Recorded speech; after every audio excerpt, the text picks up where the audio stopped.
Well, thank you very much. Nice place. I guess you've mostly been here, but you like it a lot better with Trump than you like it with Biden. That I can tell you. That's because you're smart. Well, I'm thrilled to welcome so many good friends to the White House as we celebrate the third night of Hanukkah. Right? Third night. Time flies. Let me take a moment to send the love and prayers to our entire nation, to the people of Australia, and especially all those affected by the horrific and anti-Semitic terrorist attack, and that's exactly what it is, anti-Semitic, that took place on a Hanukkah celebration in Sydney. What a terrible, terrible thing. We don't learn. We're joined in mourning all of those who were killed, and we're praying for the swift recovery of the wounded. Some are very horrifically wounded, as you probably know. All nations must stand together against the evil forces of radical Islamic terrorism, and we're doing that. Joining us tonight, our Commerce Secretary Howard Lutnick is doing a fantastic job. Representatives Paul Gosar, David Kutzoff, Claudia Tenney, Ronnie Jackson, he was my White House doctor.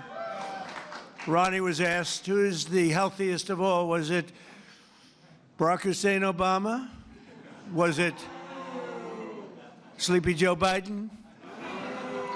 Or was it Donald Trump? And he said Trump was by far the healthiest.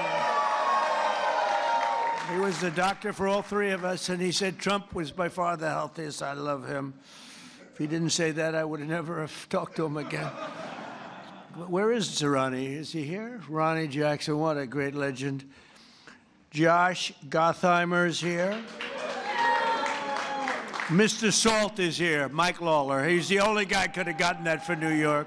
Nobody else. He worked so hard on that. Will you please focus on the midterms, please? Do you mind? Okay. Because you can do it. Jared Moskowitz. Thank you, Jared. Thank you, Jared. Max Miller is here. Great old Max. He was my music man in the White House. He knew music better than any human being.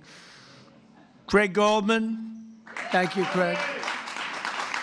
And Randy Fine, new to Congress, but he's done a great job. He's been great. As well as the mayor of Boca Raton, Florida, Scott Singer. Thank you very much. Thank you, Scott. Good place. I love Boca. National Chairman of the Republican Jewish Committee, Norm Coleman. Thank you, Norm. Looking good, Norm. CEO of the Republican Jewish Coalition, Matt Brooks. He says Trump is the greatest president we've ever had, so I like him. I'll take Matt any day. Thank you, Matt. CEO of the Israeli-American Council, Ellen Carr. Thank you. We have a man. I have to take a little time. Because every Saturday night, used to be Sunday, then he did so well that they put him on Saturday too, Saturday night. Do you know who I'm talking about? Because there's only one has Saturday and Sunday. And Saturday is considered Death Valley, but it's not death because of ratings. Nobody gets good ratings.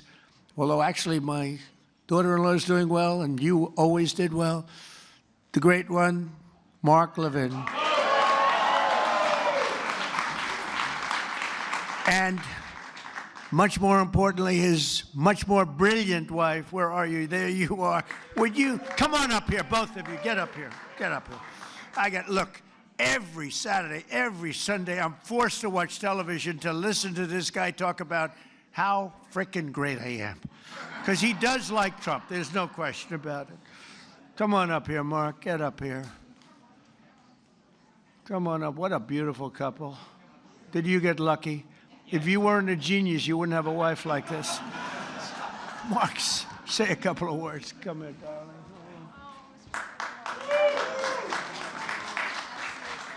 And these people do like Israel. Hold on. And he loves Israel too. It's true. 2 seconds. Just 2 seconds.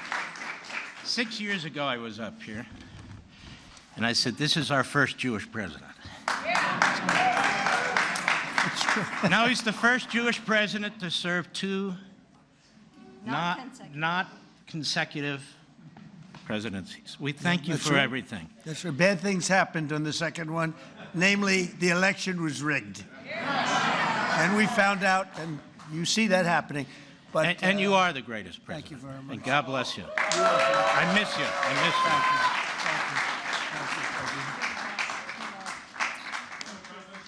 you. Take care of that guy. Take care of that guy. No, he's so great. Thank you, Mark, for both being here. You both really are amazing. So, Rabbi Yehuda Kaplan. Thank you, Rabbi. Oh, no. Sid Rosenberg. There he is, Sid. Do you want to come up here, Sid? Mark, should I let Sid come up, Mark? I think so. Come on, Sid. So Sid's got the #1 radio show in New York. Got the #1 radio show in New York, like by far, ABC. Works for a really nice guy, too. Actually, he's not that nice, but he's nice as far as I'm concerned. He works for a good man. Say a few words, Sid. Thank you. I love him. Do you all love him? Has there been a president even close to this guy, even close? And now I know I love him. He starts tonight talking about Australia. Good luck with anybody else in our government, starting with the Jewish people in Australia. Nobody better. And the fact that you called me up on stage, I'm going to say this. My beautiful wife Danielle's in the audience. The birth of my 2 children. Outside of that, President Trump, this right now is the greatest moment of my life. Thank you. He's almost crying. He never cried. He hasn't cried since he's a baby. Well, he's a great guy and a great man, and he loves Israel. And boy, you got some good people. Harmeet, thank you very much. Harmeet Dillon is here. And she sues the ass off of anybody that is anti-Semitic. She's doing a lot of them right now. Harvard wished they never heard her name, right? They're going to pay a lot of money, right, Harmeet? They're going to pay a lot of money. Sid, it's an honor to have you up, and you do a great show, and we appreciate it. And say hello to the Casamatides person, who's fantastic. And another person, I really love her. I think she's a beautiful woman. You're not allowed to say that anymore, because if you do, it usually means the end of your political career. But I've been threatened much worse than that. I think she's a beautiful woman, inside and out. Liz Pipko. Liz, come up here. Enough with the Sid and the Mark. Come on up here. Look at her. She has been so strong for Israel and for our country. Let's say a few words, please. Hi, thank you. First, I want to address the elephant in the room, which is me tonight. I am grateful to President Trump for so many things, but now, most of all, I'm grateful for this tiny miracle which exists because Donald Trump ran for office in 2016. I met the love of my life on that campaign, and now, in addition to saving the world, I will have a child, thanks to President Trump. And much more importantly, the Jewish people have been through a lot, of course, the last few years, last weekend, and I just hope on this holiday of miracles, we realize what a miracle it is to be in the greatest country on the face of the earth, in the most beautiful building, and with the greatest president this world has ever seen.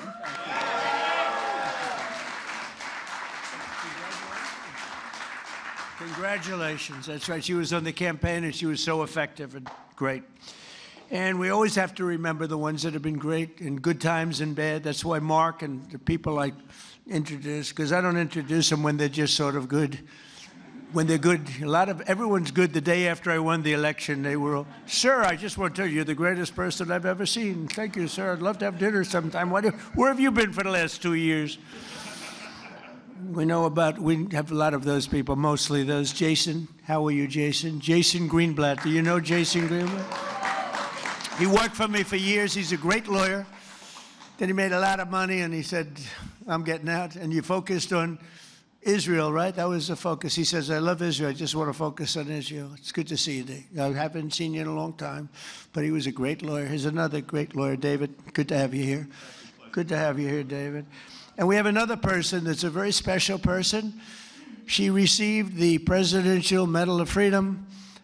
She is a beautiful woman, actually, in my opinion. Another one.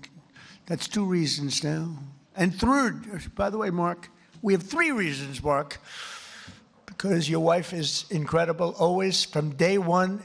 But I think it's okay if we ask Miriam Adelson. Do you want to come up, Miriam? Come up here, Miriam. Miriam gave my campaign, indirectly and directly, $250 million. She was number 1. When somebody can give you $250 million, I think that we should give her the opportunity to say hello. And Miriam, make it quick, because $250 million is not what it used to be. Okay? Hello, darling. Come in. Incredible woman with a great husband, a man that loved Israel. Well, Mr. President, when you were in the Israeli parliament and you gave a speech and you saw me from far away, at that time I came with a scooter to the parliament just to hear you. I wanted to hear you live. And then you say, Miriam Adelson, and I stood for a second, but it was so painful, so I sat. Then you screamed, Miriam, stand up! And I wish you would have known, but I stood up and heard all your compliment, and thank you very much. I saw you back there standing. Yeah, you saw me. She stood Thank up you. bravely. And now I met Alan Dershowitz, and he said the legal thing about 4 more years, and I said, Alan, I agree with you, so we can do it. Think about it. Alan's here someplace. Where's Alan? Alan is here, or he had a flight? Alan is here? Think about it. Thank you. Maybe I will be the first one who told you, or second.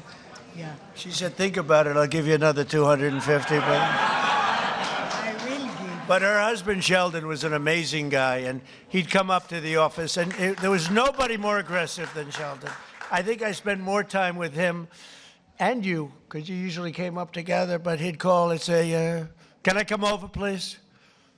I say, Sheldon, I'm President of the United States. It doesn't work that way anymore. It's like maybe tomorrow. How about tomorrow? No, please, just for a little while. And he'd always say 10 minutes. It turned out to be about an hour and a half, right? And what he did is he fought for Israel. That's all he really fought for. He just wanted to take care of He just wanted to take care of Israel. So he was a great guy. He was a fantastic man, and he loved you so much. He couldn't see straight. So good. Thank you, darling. Be careful. Be careful. We don't want her falling. You know, when you fall, it's not good for politics. We had a man that fell a lot. I don't want to talk too much because I'll have my day, I'm sure, you know. They're waiting, the press. See all that press back there? They're waiting. Oh, would they like to see Trump trip off the stage? I would never live it down.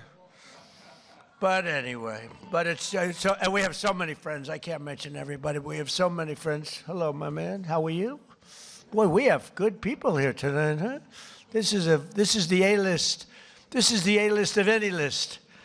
But it's an honor to have you all. It really is. What you've done and what you've gone through is incredible. And as a people, there's never been anything like it.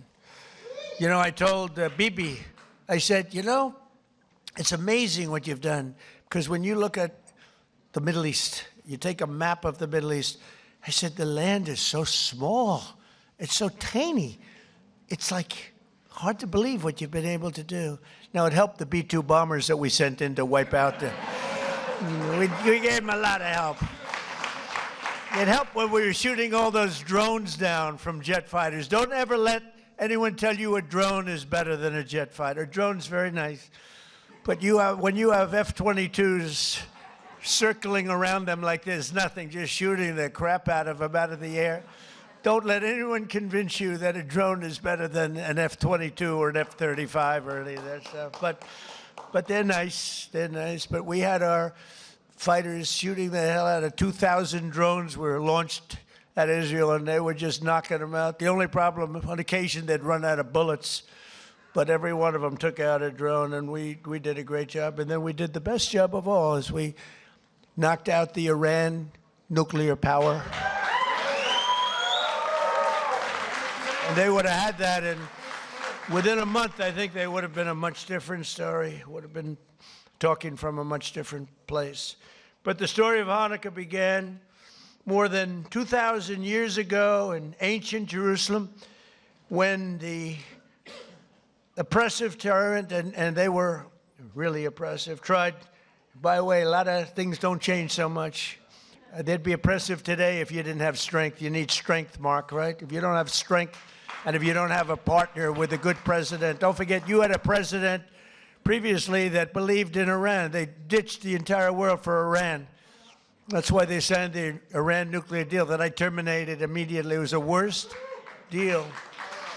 And Bibi Netanyahu came over here to beg Barack Hussein Obama not to sign that deal, but he signed it. He signed it. It was a whole different world. And that's why I wonder. I got the highest Jewish vote. Now, I have to say, in Israel, they say I'm at 99%.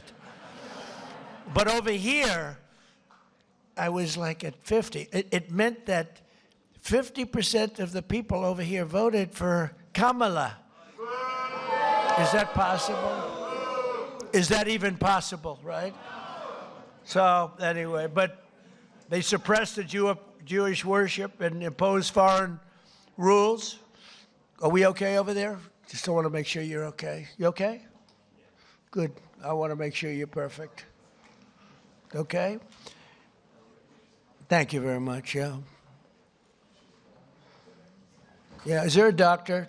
Get a doctor over there, please, just in case. Go ahead, hop over there, please. Okay? Good. Thank you very much. Everything good? Okay. Great person. Against overwhelming odds, a small band of Jewish fighters rose up to defend the Jewish people's right to worship freely. When they reclaimed the Holy Temple, they found only a single flask of sacred oil, just enough to keep the Menorah's light burning for one night. They wanted that light to burn just for one night. Yet, as the story goes, that small flame endured for 8 days. Do you know that story? Does everybody know that story?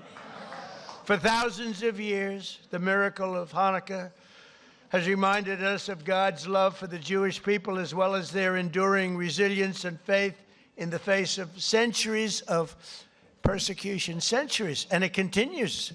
It continues. Who would believe this could continue? And it sort of started here with schools and universities, and Harmeet's taking care of that situation very strongly in the Department of Justice, right? Who would believe it?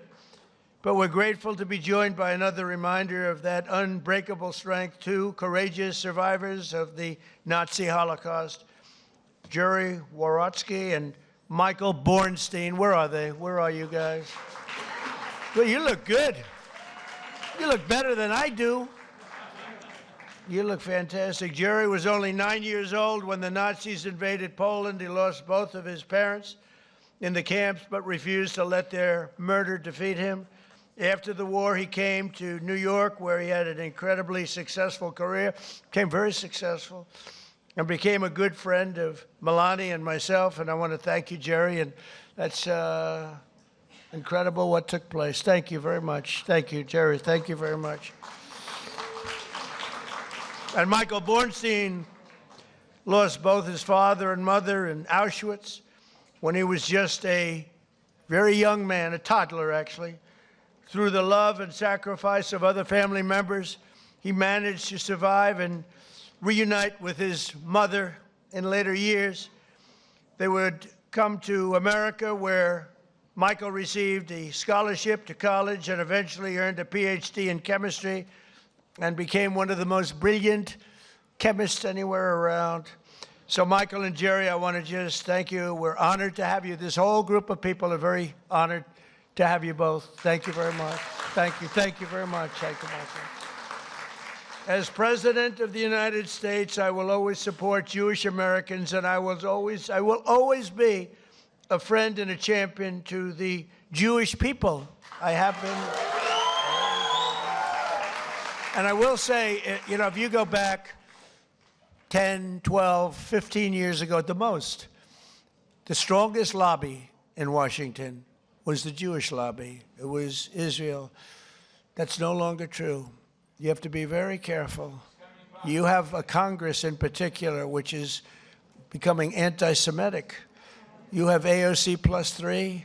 You have those people, Ilhan Omar, she hates Jewish people.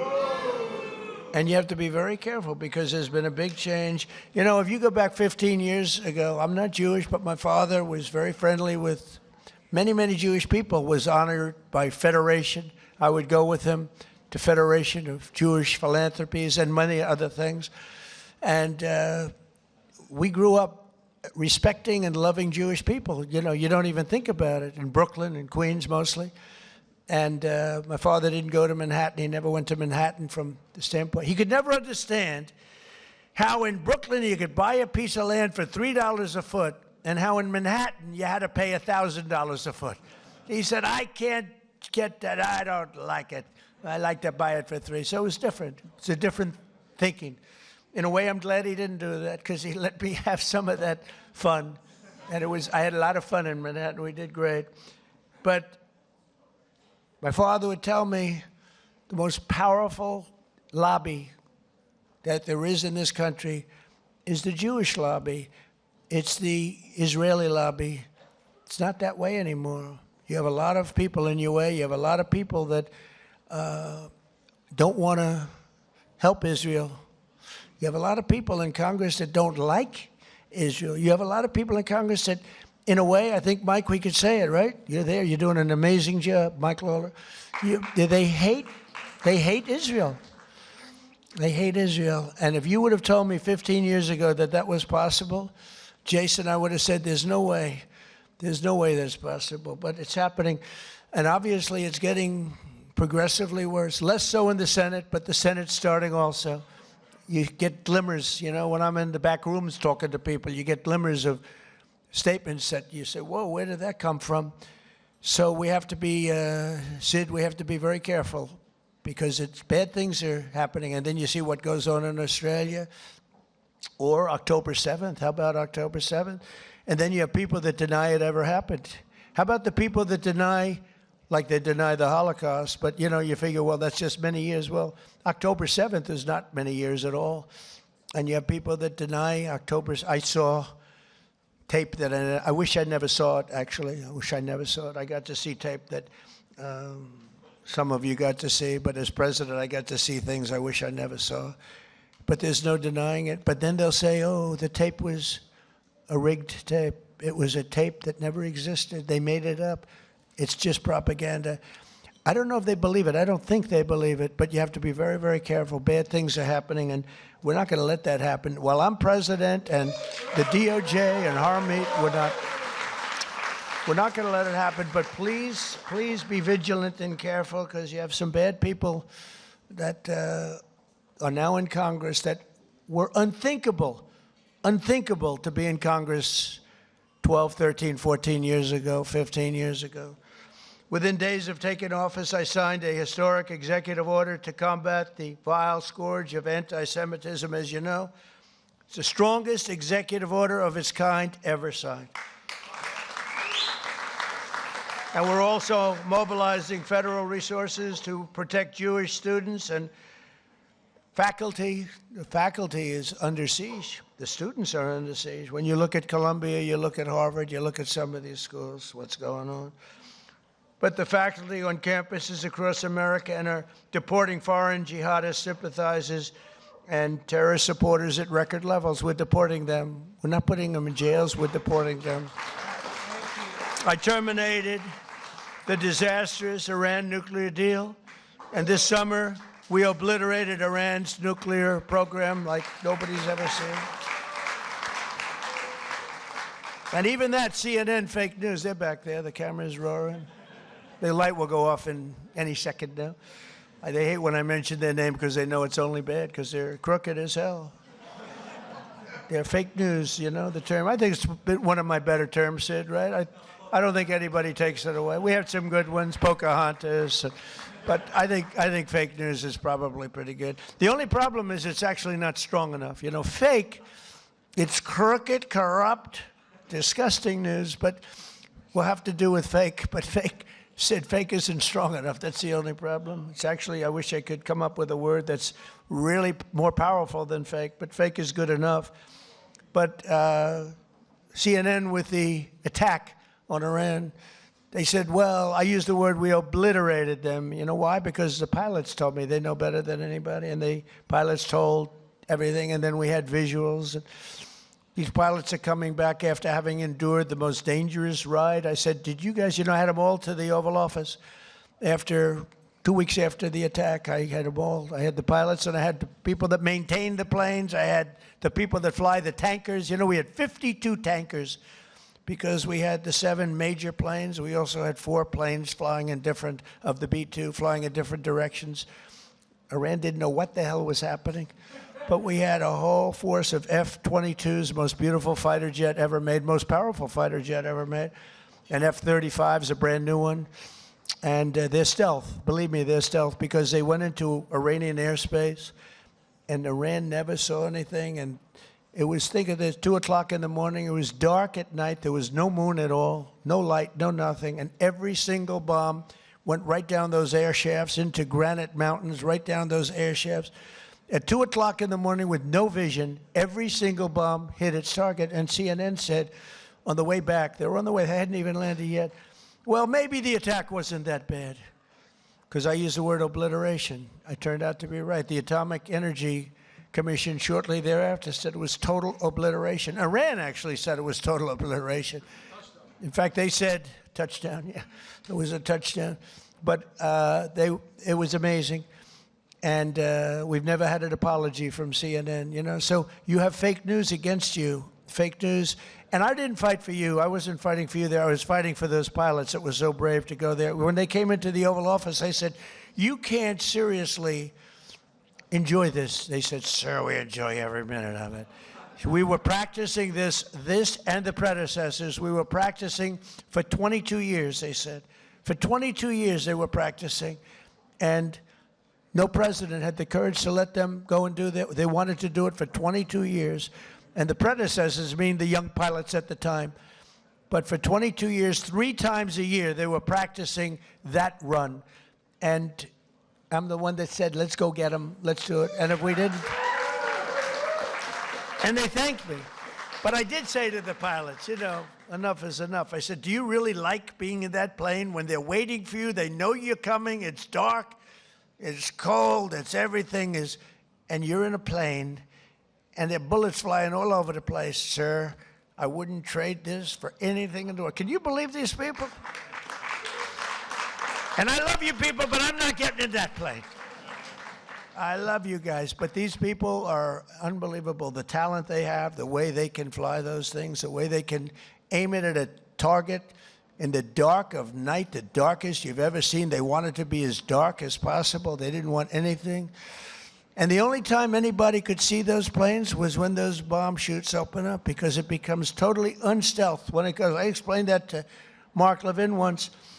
You're going in, you go like this, and as soon as it goes like this, for some reason, the plane is totally visible, not good. And I watched it happening, and it's like I'm sitting home watching it. It's amazing. The Situation Room is an amazing place. But I watched him go, bing, bing. It went bing, bing, and 2 massive 100,000-pound bombs come pouring out. And the job they did was incredible. I mean, compare that to, I thought he was a nice man, but compare that to the Jimmy Carter attack on Iran. That was not good, with the helicopters and the men running all over the place trying to get the hell out of there. This was not good. This was the single greatest military attack that anyone's ever seen.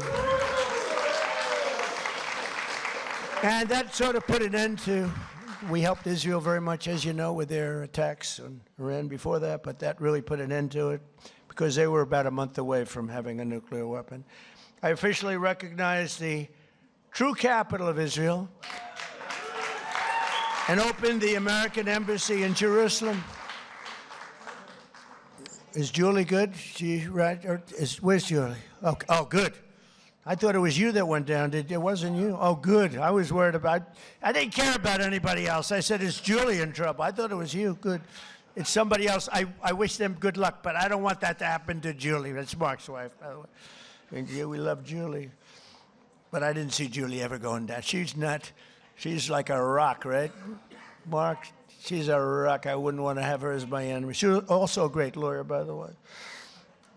I also recognize the Israeli sovereignty over the Golan Heights. Right? And that's one they didn't even ask me. Even Sheldon, who was the most aggressive human being there is in the entire world, this incredible woman, although she had total control. He was aggressive with everybody, but Miriam, he wouldn't play games with Miriam, but he was actually a sweetheart. But he never even asked me about the Golan Heights because he said, that's a step too far.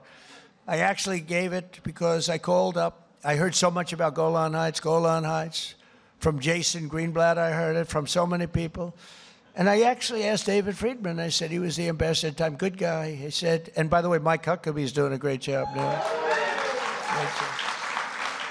Two good ones, two very good ones. But I asked David Friedman, I don't know if David's here, but I asked him because he is so Israel-oriented. I mean, he's great. I said, David, tell me about Golan Heights in 5 minutes or less. You know, I'm taking in like 1,000 years of history in 5 minutes. I said, give it to me in 5 minutes or less. And after about 2 minutes, I said, I understand. You need it so badly for so many other reasons. You need it for defense. You know, in the old days, before we had all the sophisticated radar and all the things, it was everything because you were up high. But I learned enough, and I signed the Golan Heights, the rights to the Golan Heights over to Israel. Nobody thought that was possible to get. They've been working on it for 70 years, Mark. 70 years. You know, planes would fly into places that have meetings that would last 2-3 days. All they talked about was the Golan Heights, right, Jason? And nobody ever did anything, but I did it, and we did it quickly. And I say, good luck to you. Then I found out the value of it, trillions of dollars. It could be worth, if you think, trillions of dollars. I said, yeah, maybe I should have asked him for something. But with Jared Kushner's help, Jared has been a great fan of Israel, the Kushner family. And by the way, how good is Steve Witkoff doing, right? You know, I got Steve involved in Russia, Ukraine, and the Middle East. We have, by the way, bottom line, we have legitimate peace in the Middle East. You know, you may have a little outbreak every once, but we have 59 countries all signed on. They'll do whatever is necessary. And Hamas, say what you want.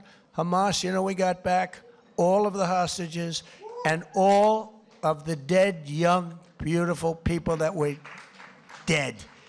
And nobody thought that would happen. In fact, I even said, the toughest are going to be that final 20. We're never going to get them. But we played very tough, and we were very tough. We meant it. And we wanted to get back the 28 dead. 28 dead, young, beautiful people dead. Most of them, I think, pretty young. All of them pretty young. And the parents came up to me, and I told the story before. We had another little celebration of Hanukkah before. But I told the story before where the parents were as dedicated to getting their dead son back as they were to getting the live son back. It was an amazing and a beautiful thing, but I didn't think it would be possible. And then when we got the 20 back, when we got the live back, we didn't have anywhere close to the 28 dead. And I said, there's no way, but I said, you got to get it back. You got to get them back. I told that to Hamas, you got to get them back. And you know what? One by one, we got them back. And we got the last one back. We got them all back. And amazing, though, those parents were as dedicated. I can't say more, but they were as dedicated as the parents who knew their son was alive, and they begged to have him. And I'm very proud of it. I thought the last 20, and it was tough. I didn't know. But Steve Witkoff was great. Jared Kushner was great. And, you know, Jared's a brilliant guy, we all know. But Steve's a great deal maker. But I noticed one thing about him. He had the greatest personality. He was a real estate guy in New York. He knew less about rivers and meets and bounds in Russia and the various places he's working on. He knew nothing about it. But I recognized for 20 years, I've been dealing with everybody in New York. I said, Steve has the best personality. I have other guys that are great deal makers, but you have to go into World War III before the deal. We didn't want that. I said, everybody loves Steve. He's a great deal maker, but everybody loves him. And that's what turned out to be. People love Steve. And I think we're going to be pretty close. I mean, we're going to see. I thought the easiest war to settle would be Russia, Ukraine, because they have a good relationship with Putin. It would have never happened if I were president. That would have never, and it didn't happen for 4 years. Putin understood. Would have never, ever happened. But Steve has done a fantastic job, and he loves Israel, and he's done a great job. So we did Israel, and we did peace in the Middle East, and we have a real peace. That's a real peace. If Hamas acts up, they know it's big trouble. And we have Hezbollah, as you know, in Lebanon, and they're big trouble. But we have peace, and we have many countries that want to go in and take out Hezbollah if it happens, if we want to do it. Not just Israel. Many countries would do it. There's tremendous unity now in the Middle East, and we really do. We really have peace in the Middle East for the first time ever, so it's an honor. It's an honor. So we did our ceasefire agreement to end the war in Gaza, which everybody said was an impossibility, and we begin the new era of that beautiful peace in a place that nobody thought peace was possible, the Middle East. So congratulations, everybody in this room. Everybody wanted it. But the story of Hanukkah reminds us that light will always prevail over darkness, and faith and triumph over fear. Together, let us honor the eternal flame and the faith that has always protected the Jewish people. You are protected. You are special, special people. You are special people. So I want to thank everybody. I want to wish you all a happy Hanukkah. And you know, this is the first time that I've ever brought up notes to make a speech for. We call them the Christmas dinners. I call them the Christmas Hanukkah dinners, if that's okay. I hope you don't mind. But I call them New Year's dinners too. But I've made about 20 of them so far. I never had any others. I brought this up. You know why? I've done so much for Israel that I have to read. Look at it. I got like pages. And I don't want to leave anything out. I don't want to leave Golan Heights out. I want to tell you what we did. But it's an honor to help you. I have so many friends, and a lot of you are right in this audience. Very special group of people. You know, for every time we have one of these parties, we have to turn down 10 people for everyone that makes it. It's the White House. Soon you'll have a ballroom that's so big I can handle. And we just won the case today. Did you know that, Mark? We just won the case. We got sued. We're donating a $400 million ballroom, and we got sued not to build it. For 150 years, they've wanted a ballroom, and we're giving them, myself and donors are giving them, free of charge, for nothing. We're donating a building that's approximately 400 million. I think I'll do it for less, but it's 400. I should do it for less. I will do it for less. But just in case I say 400, otherwise if I go $3 over, the press will say, it costs more. I build under budget and ahead of schedule. Right, Jason? Always. I know how to build under budget. I build good. But we won the case. They asked for a restraining order to stop us from building a magnificent ballroom. I said, who would ask for a restraint? We're giving them, Sid, a $400 million. It'll be the most beautiful ballroom, and it'll handle inaugurations. It's got 5-inch thick glass windows. It's impenetrable by anything but a howitzer. It's impenetrable. Now, I will say, if I'm up making a speech someday, Mark, and I hear ding, ding, ding, I'm out of there. But it's going to be one of the greatest. I think it'll be the greatest ballroom anywhere in the world. But I said, who else but in our country would sue to stop a $400 million beautiful ballroom that people have been after for the White House? The White House has wanted a ballroom for 150 years. You know, they used to use a tent, and they have a tent, and the tent would go in a very low area because it's the only area that can handle a big tent. And if it rained, the rain would go over the woman's beautiful shoes with the high heels, about 6-7 inches worth of water. They'd be sitting in the water, and people said, would rather have that than a brand new. This ballroom is going to be amazing. Also designed to handle the inauguration. so that you have total safety from not only the weather. January 20th is always a disaster from a coldness standpoint, but you know, we had it in the Capitol, and there was nothing more beautiful. But from a safety standpoint, we can do better. So we're going to have something that's really, really spectacular. And I thank the judge in the case for the courage in making the proper decision, because we didn't want to be held up. We would win that automatically anyway, but we didn't want to be held up or delayed. We want to go. And right outside, you see the pile drivers going boom, boom, boom. And my wife is being driven crazy. She said, this is not what I had in mind. You know, the first day she was great. She heard these piles that go down 150 feet into the ground. Boom. Second day, she was okay. Third day, she wasn't thrilled. And after that, it's been brutal. But you know what? You're going to have the greatest ballroom anywhere in the world, and you're going to love it. It's going to fit beautifully with the White House. Happy Hanukkah. Have a great year. We love you, and we love Israel. Thank you very much. Thank you. Thank you, Mark. Thank you.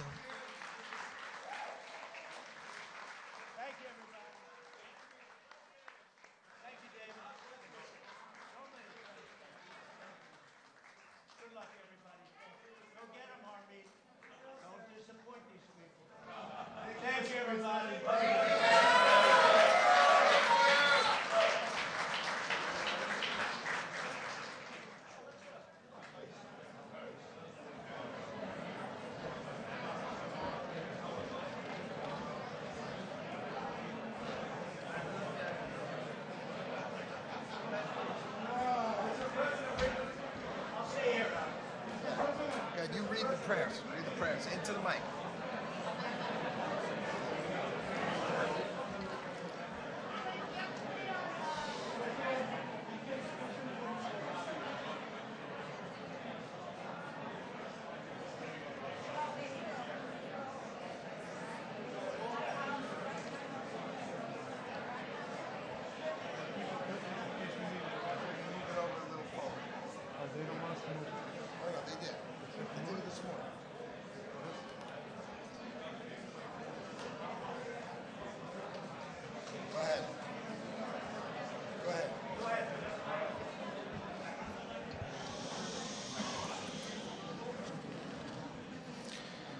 Good evening. We're about to proceed to light the menorah. Mr. President, you know that I'm Jewish. You know that I'm American. You heard? Yeah. You know that I'm American, but you may not know that a very large part of my family lives in Australia. And that includes some of those who had escaped the attack and some who didn't. And all I can say is, listening to them on the other side of the world speak about you, you don't just express solidarity, you practice solidarity with the Jewish people.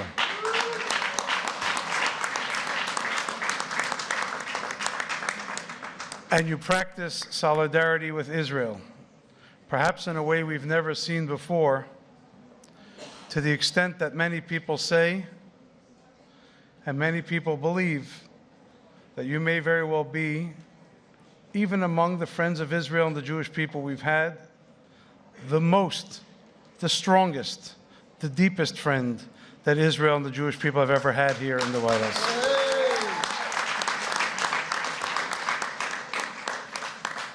That's not to negate anything anyone has done for us, but just to tell you how so many people feel about you. We're going to light the menorah, which gives us a message of the victory of right over might, of justice over tyranny, of light over darkness. And it is especially in this time when the Jewish people has so much of a burden that we need this light. We need this strength, not only from each other, but from you, Mr. President, who constantly remind the world that even if they all turn against us, God forbid, you never will.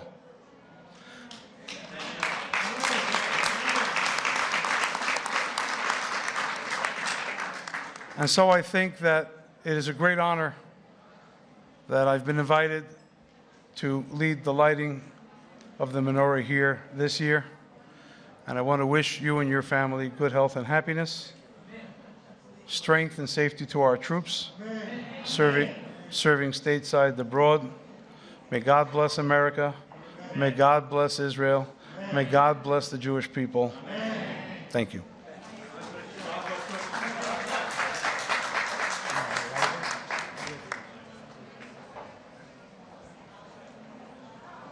We're going to make two blessings. We're going to make two blessings, after which we're going to light 3 candles. And then all those who know the words can join us in Ma'oz Tzur. Please join if you know the words and the tune.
Thank you very much. Wish everyone a happy Hanukkah.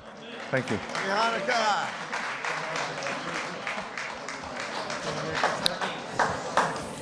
Hello, everyone. So I'm Howard Lutnick, and I am proud to serve as the Secretary of Commerce for President Trump.